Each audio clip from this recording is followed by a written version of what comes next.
જામનગરમાં ગ્રામ્ય વિસ્તારોમાં અનિયમિત પાણીને લઈને ધારાસભ્ય હેમંત ખવા સહિત આપના કાર્યકરોએ માટલા ફોડી વિરોધ નોંધાવ્યો હતો. માટલા ફોડી વિરોધ દર્શાવ્યો હતો, જેના અનુલક્ષીને પોલીસ તંત્ર એક્શન મોડમાં આવી ગઈ હતી. આપના ધારાસભ્ય અને આમ આદમી પાર્ટીના જિલ્લા પ્રમુખ સહિત 50 કાર્યકરોની અટકાયત કરી હતી.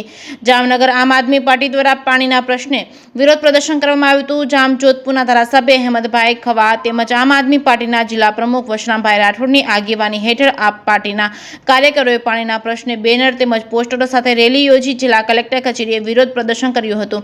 આમ આદમી પાર્ટીના કાર્યકરો દ્વારા જિલ્લા કલેક્ટર કચેરીના દ્વારે માટલા ફોડી વિરોધ દર્શાવ્યો હતો. આ ઉપરાંત પાણીના પ્રશ્ને ગુજરાત સરકાર નિષ્ફળ નીવડી છે અને આજની તારીખે પણ ટેન્કર રાજ ચાલી રહ્યું છે. ગ્રામ્ય પ્રજા પાણી માટે વલખા મારી રહી છે તેવી રજૂઆત સાથે જિલ્લા કલેક્ટરને આવેદનપત્ર પાઠવ્યું હતું. જામનગરની કલેક્ટર કચેરીએ પાણીના પ્રશ્ને આમ આદમી પાર્ટી દ્વારા વિરોધ પ્રદર્શન કરાયું હતું. જાહેરમાં માટલા ફોડી વિરોધ દર્શાવવામાં આવ્યો હતો, જેને અનુલક્ષીને પોલીસ તંત્ર એક્શન મોડમાં આવી ગયું છે. આપના ધારાસભ્ય હેમંતભાઈ ખવા અને આમ આદમી પાર્ટીના જિલ્લા પ્રમુખ વશરામભાઈ રાઠોડ સહિત 50 કાર્યકરોની અટકાયત કરી હતી. જોકે પાછળથી તમામને મુક્ત કરી દેવામાં આવ્યા હતા. કેસની ગુજરાતી સાથે હર્ષલ ખંડેરિયા, જામનગર.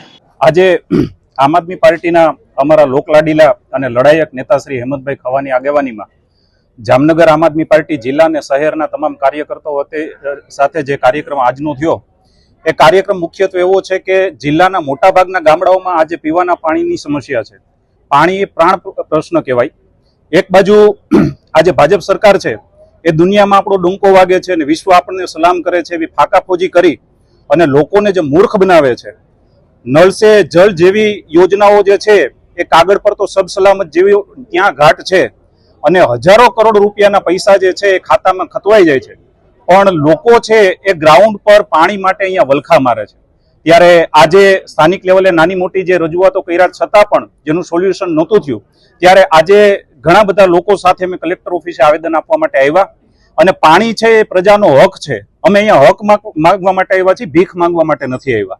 આ દેશ છે એ મહાત્મા ગાંધીને પણ આદર્શ માને છે, ભગતસિંહને પણ આદર્શ માને છે. જેમ અમારા નેતાશ્રીએ કીધું એમ આજનો જે કાર્યક્રમ હતો એ તો ગાંધી ચિંતા માર્ગે હતો, પણ જો આનું તાત્કાલિક ધોરણે નિરાકરણ નહીં થાય તો પછી ના છૂટકે અમારે ચંદ્રશેખર આઝાદ કે ભગતસિંહના રસ્તે એમાંથી પ્રેરણા લઈ અને એવા કોઈ લડત અમારે લડવી પડશે.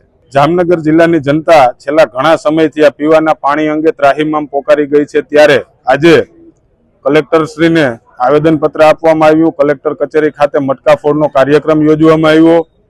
છેલ્લા ઘણા સમયથી આચાર સંહિતાના બાને પ્રજા પાણીથી પીડાઈ રહી છે.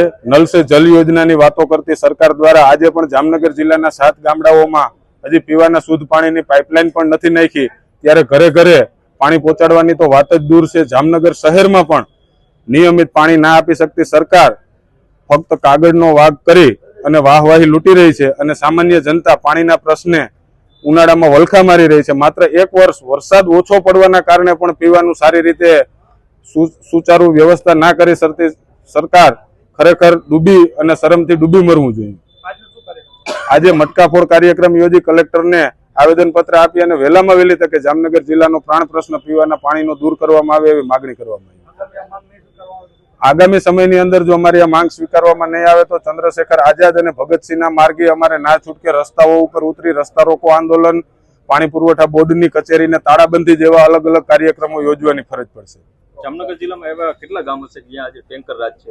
જામનગર જિલ્લામાં હાલ 7 ગામોમાં, અને એમાંય બહુ દુઃખ સાથે કહેવું પડે કે જામજોધપુર તાલુકાના 4 ગામો અને લાલપુર તાલુકાના 2 ગામો અને જામનગર તાલુકાનું 1 ગામ, એમ ટોટલ 7 ગામોમાં આજે પણ પીવાના પાણીની પાઇપલાઇન નથી.